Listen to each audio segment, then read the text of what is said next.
Nah, cuma persoalannya apa itu yang dimaksud dengan silaturahim? Nah, kalau kita perhatikan dalil-dalil tentang silaturahim, maka jelas silaturahim adalah ikatan atau hubungan yang berbeda dengan pertemanan dan persahabatan.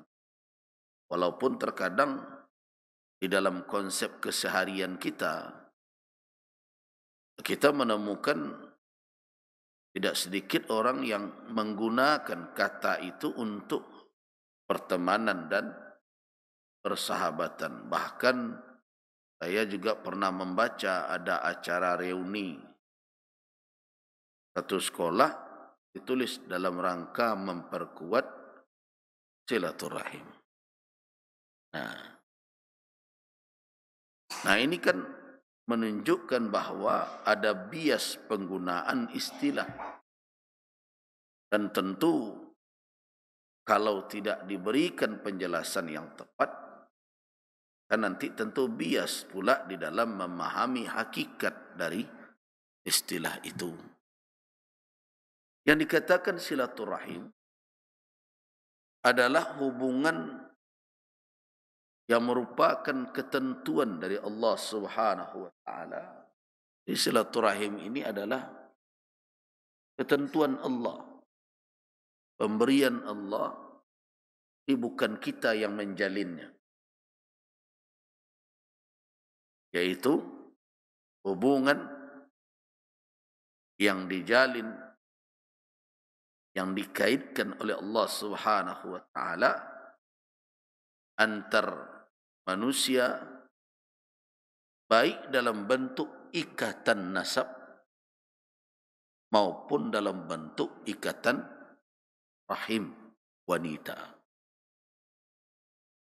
Jadi yang dikatakan silaturahim itu adalah hubungan yang dijalin oleh Allah Subhanahu wa taala yang menciptakan manusia, dan ada hubungan yang ditetapkan baik terkait dengan nasab yaitu melalui jalur laki-laki, ayah dan seterusnya, maupun melalui ikatan rahim wanita, ibu dan saudara-saudaranya. Kalau di Minang ada dua sisi. Yang pertama kita sebut bako namanya, itu kan ikatan nasab. Bapak kita, saudara bapak kita, kakek kita, dan seterusnya. Ada ikatan nasab dan juga ada ikatan rahim yang kita menyebutnya suku. Jadi konsep kekerabatan di Minangkabau ini sebenarnya tidak bertentangan dengan syariat. Cuma ada sebagian orang yang tidak faham dengan konsep kekerabatan Minangkabau. Mereka kadang terlanjur mengatakan orang Minang bernasab ke ibunya. Itu kan total salah. Bukan meleset saja itu. So, yang bernasab ke ibu itu di dalam Islam anak zina. Orang Minang tidak ada bernasab ke ibu. Jadi kalau ada lo kadang sebagian ceramah, kadang datang dari luar berbagai macam, tidak mengerti pula dengan sistem kerabatan di Minangkabau. Kadang mudah saja mengatakan di Minang itu orang bernasab ke ibu. Tidak. Orang Minang bernasab ke bapak. Ya bisa ditelusuri. Saya sering contohkan kalau mau ingin membuktikan ya. Kalau ingin membuktikan, lihat saja paspor jamaah haji yang orang Minangkabau. Pasti bertemu di situ bin bapaknya, tidak ada satupun bin ibunya. Sama seperti saya, Gus Rizal Gazahar. Gazahar itu bapak saya. Bin saya bin Gazahar. Jadi tidak ada kita bernasab ke ibu. Nah, karena itu kita tidak bisa menerima bahwa garis kekerabatan kita itu adalah matrilineal. Walaupun para pakar sering menyebut bahwa sistem kekerabatan Minangkabau menganut sistem matrilineal. Tidak.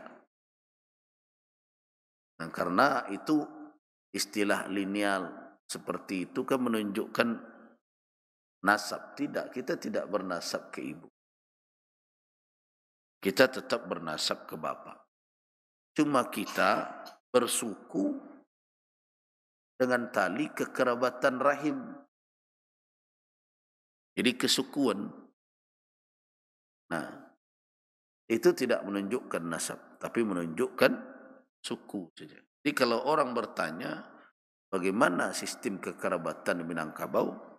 Tak perlu pakai matrilineal, patrilineal segala, walaupun bunyinya agak canggih gitu. Nah, ya sebut saja orang Minang itu bernasab ke bapak, bersuku ke ibu, ya selesai. Nah, kedua sisi kekerabatan itu, apakah harus dijaga di dalam syariat? Iya, sepakat ulama. Tidak ada ikhtilaf padanya. Orang mesti menjaga kekerabatan nasabnya dan orang mesti menjaga kekerabatan rahimnya. Kedua itulah yang disebut dengan silaturrahim. Nah, di Minang kekerabatan nasab sering kita sebut bako. Bako itu kalau kita telusuri, kemungkinan besar memang berasal dari kata baqa. Baqa bermakna kekal. Artinya apa? Suatu ikatan yang tidak bisa dihilangkan. Kenapa? Karena Allah yang menjalin. Begitu juga ikatan rahim. Tidak ada awak dulu sebelum lahir dapat formulir siapa nak jadi ibu awak. Siapa awak, siapa sanak awak. Kan tidak ada. Tak ada di sikon pernah ngisi formulir sebelum lahir dulu. Bodoh sanak bo siapa lah. Tidak bisa. Nah, Allah Subhanahu wa taala yang menciptakan kita, yang menjalin kekerabatan, siapa yang menjadi saudara kita. Makanya dikatakan bahwa di dalam hadis Nabi SAW katakan bahwa rahim itu sejinah. Rahim itu bagaikan akar pohon. Siapa yang mengadakan itu? Allah Subhanahu wa taala. Jadi Allah Subhanahu wa taala yang mengikat, yang membuat tali temali kekerabatan itu. Jadi bukan manusia. Manusia hanya menerima saja. Innar rahima, dalam hadis yang diriwayatkan oleh Al-Imam Al-Bukhari rahimahullah, sesungguhnya rahim itu, kata Nabi SAW, sajnatum minar rahman. Sajnah itu adalah, kalau kita pohon memperhati pun di bawahnya kan ada akar tempat dia berdiri, itu sajnah namanya. Jadi dia adalah akar, jalinan akar dari siapa? Siapa yang membuat jalinan itu adalah Allah Subhanahu wa taala, minar rahman, dari Allah yang maha penyayang. Nah, Allah Subhanahu wa taala setelah menciptakan ikatan rahim itu, menciptakan rahim wanita tempat tumbuh dan berkembang janin itu, apa kata Allah? Man wasalaki wasaltuhu. Siapa yang menyambungkan engkau, aku sambungkan pula dia. Maknanya disambungkan oleh Allah orang itu dengannya. Wa man qata'aki, dan siapa yang memutuskan engkau, qata'tuhu, aku putuskan pula orang itu. Maknanya apa? Orang menyambung silaturahim akan menyambung hubungannya dengan Allah. Orang yang memutus silaturahim akan terputus hubungannya dengan Allah Subhanahu wa taala. Nah, kenapa begitu berat dampak atau akibat dari memutus silaturahim? Karena yang menyambungkan bukan manusia. Dan manusia tidak punya daya untuk memutus atau menyambungnya. Kenapa? Karena itu adalah pemberian Allah Subhanahu wa taala. Nah, kalau manusia hanya menerima, bahkan mereka tidak bisa ikut campur dalam menentukan garis kekerabatan mereka baik nasab dan rahim, tugas manusia apa? Dua saja. Terima itu sebagai qada Allah Subhanahu wa taala. Yang kedua, syukuri itu sebagai dua saja. Jadi tali temali rahim itu apa yang harus kita sikapi? Yang pertama, terima qada dan qadar Allah. Jangan dulu nama upek ban ko itu dun sanak dan itu. Terima itu. Yang kedua, Pak, syukuri. Kan lai sanang tu, lai bakari, lai berkerabat, lai berdosanak. Kok lai tunggal saja babeliang tak bakari suuk kidar baru macam kan payah. Jadi sudah. Yang pertama terima, itulah tali temali kekerabatan dan itulah anugerah Allah Subhanahu wa taala. Terima ketentuan Allah apa yang telah diberikan oleh Allah dan syukur. Nah, salah satu bentuknya adalah menyambung, menjaga hubungan itu. Menjauhkan segala sesuatu yang akan berakibat terputusnya atau keringnya hubungan tersebut. Nah, siapa saja yang merusak hubungan tersebut, apalagi sampai memutusnya, ancaman Allah tidak main-main. Ulaika la'anahum. Orang itu dilaknat oleh Allah Subhanahu wa taala. Nah, itulah rahim. Nah, di luar dari itu sebenarnya tidak disebut silaturahim. Termasuk kawan sama sekolah. Walaupun bereuni sekali 6 bulan bagai. Tidak ada ikatan rahim kalau tidak terjalin hubungan kekerabatan melalui rahim dan nasab. Nah, jadi barang kok disebut orang silaturahim kini, mungkin itu bahasa majazi lah kira-kira. Tapi tidak bisa dipakaikan hubungan itu ke dalam petunjuk hadis-hadis tadi yang tidak boleh diputus itu. So, kenapa? Karena pertemanan, persahabatan, apakah boleh diputus? Boleh. Itu bedanya. Rahim bagaimana memutusnya? Dakwah dan menjalinnya. Kalau persahabatan, pertemanan, kita yang mengawali. Nah, karena awak nak membuat, ya berhak awak untuk mengakhiri.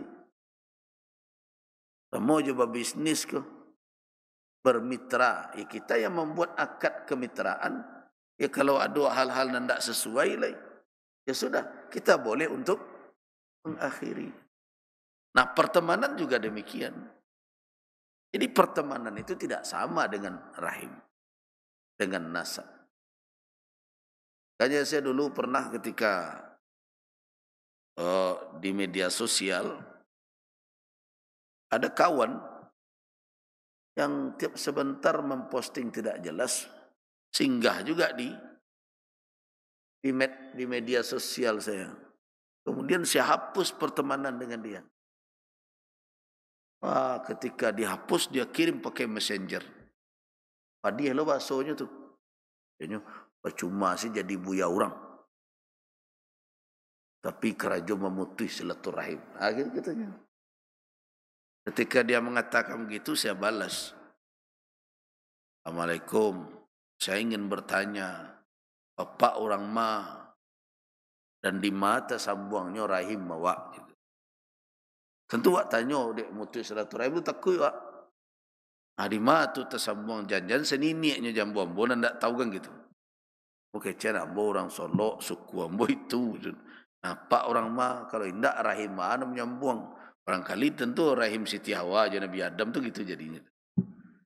Nah, jadi pertemanan tidak sama dengan ikatan rahim itu.